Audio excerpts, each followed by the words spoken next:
बिस्मिल्लाहिर्रहमानिर्रहीम। अस्सलाम वालेकुम दोस्तों, आप सबको एक मरतबा फिर तिब्बे नबी सल्लल्लाहु अलैहि वसल्लम में खुशामदीद।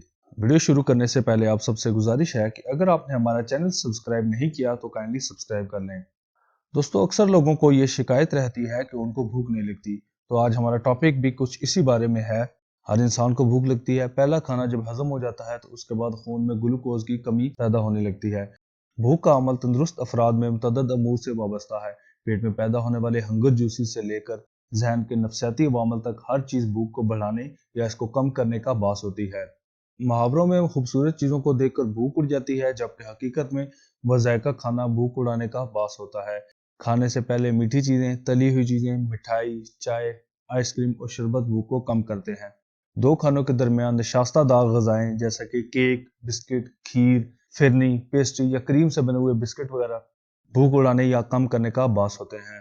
कुछ बात करते हैं इसके सिम्टम्स और काजेज की। तो सबसे पहले काजेज आते हैं।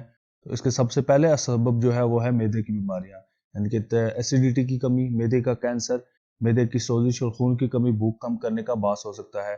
इसके साथ साथ आमतौर पर विटामिन बी की कमी इसका बास हो सकती है। इसके हिस्से B1 की कमी से भूख की कमी और कब्ज होते हैं। तो नफसियाती मसाइल में बेजारी, अहले खाना से नफरत, परेशानियां, डर और खौफ में भूख नहीं लगती। बाज़ लोग ग़िज़ा के इंतखाब, इसके पकाने के असलूब या औकात में मामूली तब्दीली से मुतासर होकर भूख गंवा लेते हैं। इन सब के साथ साथ मलेरिया और हर किस्म के बुखारों और ख़ास तौर पर जैसे कि इन्फ्लुएंजा, ज़ुकाम, नमूनिया वगैरह में भूख उड़ जाती है। दिल, जुगर, गुर्दों और गदूदों की अक्सर बीमारियों और सोजिशों में भूख नहीं लगती। बात की जाए इसके सिम्टम्स की, तो भूख ना लगना मुतअद्दिद बीमारियों की अलामत है। इसका ज्यादातर शिकार ऐसी नौजवान लड़कियां होती हैं जो हाल ही में बालिग होती हैं। इन बच्चियों को आम तौर पर घर से या तालीमी सरगर्मियों वगैरह के दौरान किसी तरह से शदीद जहनी सदमा से दो चार होना पड़ता है। एक तंदुरुस्त और हंसती खेलती बच्ची का वजन कम होने लगता है, इसकी माहवारी कम होने लगती है और दोस्तों में दिलचस्पी खत्म हो जाती है। इसका दिल पढ़ाई से उचाट हो जाता है, नींद कम हो जाती है, सर्दी ज्यादा लगती है, तबीयत बुझी बुझी सी रहती है। अगरचे मर्द भी इसमें मुब्तला होते हैं, लेकिन इनकी तादाद बहुत कम होती है। जिस्म का दर्जा हरारत कम हो जाता है, हाथ पांव ठंडे रहते हैं, गालों में गड़े पड़ जाते हैं, वजन में कमी तोलने के बगैर भी नजर आती है। बात बढ़ जाए तो चलना फिरना भी दोबर हो जाता है। दोस्तों, अब आते हैं इस बीमारी के इलाज की तरफ।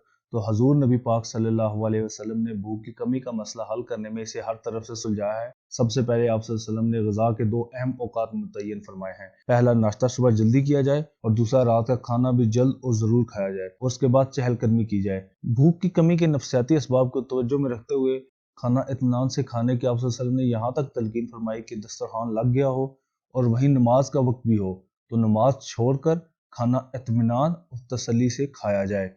और अगर इसके बाद भी बात ना बने तो हजरत आयशा रज़ियल्लाहु अन्हा रिवायत फरमाती हैं कि रसूलुल्लाह सल्लल्लाहु अलैहि वसल्लम के पास जब भी ये शिकायत की जाती कि फलां कमजोर पड़ रहा है और उसे भूख नहीं लग रही, तो फरमाते तुम्हारे लिए जौ का दलिया मौजूद है, इसको खाओ। फिर फरमाते कि कसम है उस खुदा की जिसके कब्जा में मेरी जान है, ये तुम्हारे पेट को इस तरह धोकर साफ कर देता है जैसा कि तुम लोग अपने चेहरे को पानी से धोकर इससे गलाजत उतार देते हो। जौ का दलिया एक ताकतवर और मुफीद ग़िज़ा है। पेट से तेजाबियत दूर करने के अलावा ये खून के कोलेस्ट्रॉल को कम करता है और पुरानी कब्ज का बेहतरीन इलाज है। नबी पाक सल्लल्लाहु अलैहि वसल्लम ने इसे भूख लगाने वाला करार दिया है। इसके बाद आप सल्लल्लाहु अलैहि वसल्लम की चची रज़ियल्लाहु अन्हा से एक और रवायत मंसूब है कि आप सल्लल्लाहु अलैहि वसल्लम ने फरमाया, खाने से पहले तरबूज का इस्तेमाल पेट को धोकर साफ कर देता है और वहां की बीमारियों को भी दूर कर देता है। इस रवायत के मुताबिक खाने के वक्त से एक घंटा पहले तरबूज खाने से भूख खूब लगती है और आंतों में सोजिश वगैरह के अगर कोई मसाइल हो तो वो भी दूर हो जाते हैं। इस हदीस में तरबूज का जिस तरह से जिक्र किया गया है, इसी असूल के मुताबिक खरबूजा, गरमा, सरदा और अनानास भी तकरीबन यही फायदे पहुंचाते हैं। दोस्तों, इंजीर खाने को हजम करती है। कुछ मरीजों में भूख ना लगने की एक वजह पेट में हजम करने वाले खामलों की कमी भी होती है।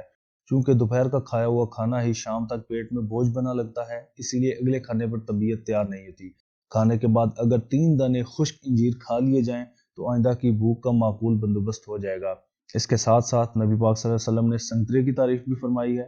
हजरत अब्दुर्रहमान रज़ियल्लाहु अन्हु से रिवायत है कि आप सल्लल्लाहु अलैहि वसल्लम का इरशाद है, तुम्हारे लिए अतरज में बेशुमार फवायद मौजूद हैं, ये दिल को मजबूत करता है और दिल के दौरे में मुफीद है।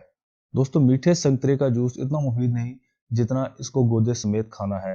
जन्नत में मिलने वाली चीज़ों का कुरान मजीद ने तज़किरा किया है, इनमें अदरक बड़ी खूबियों वाला बताया जाता है। वहां पर जिन गिलासों में पानी दिया जाएगा, इन गिलासों की साख में अदरक की महक बसी होगी। محدثین نے ادرک کو آنتوں کے مسائل کے لیے اکسیر قرار دیا ہے۔ یہ جگر کی اصلاح کرتا ہے، تبخیر کو دور کرتا ہے، ایک نسخے کے مطابق ہاضمہ بہتر کرتا ہے، بھوک لگاتا اور قبض کو دور کرتا ہے۔ دوستوں ان سب چیزوں میں سے ہر ایک بھوک بڑھاتی ہے اور ان میں سے کسی ایک کو بھی مناسب نسخے میں بھوک بڑھانے کے غرض کے لیے استعمال کیا جا سکتا ہے۔ اللہ پاک آپ کو صحت و تندرستی عطا فرمائے۔ امید کرتا ہوں آج کی ویڈیو آپ کے لیے مددگار ثابت ہوگی۔ اگر آپ کو ہماری یہ ویڈیو اچھی لگی تو لائک ضرور کریں، اور اگر اس سے متعلق آپ کے کوئی بھی سوالات یا ہمارے لیے کوئی تجاویز ہیں تو وہ آپ ہمیں کمنٹ سیکشن میں بتا سکتے ہیں۔ ساتھ ساتھ ہمارے چینل کو سبسکرائب کرنا بالکل بھی نہ بھولیں۔ ملتے ہیں اپنی نئی ویڈیو کے ساتھ، تب تک کے لیے ہمیں اجازت دیجیے۔ اپنا بہت خیال رکھیے گا۔ اللہ نگہبان۔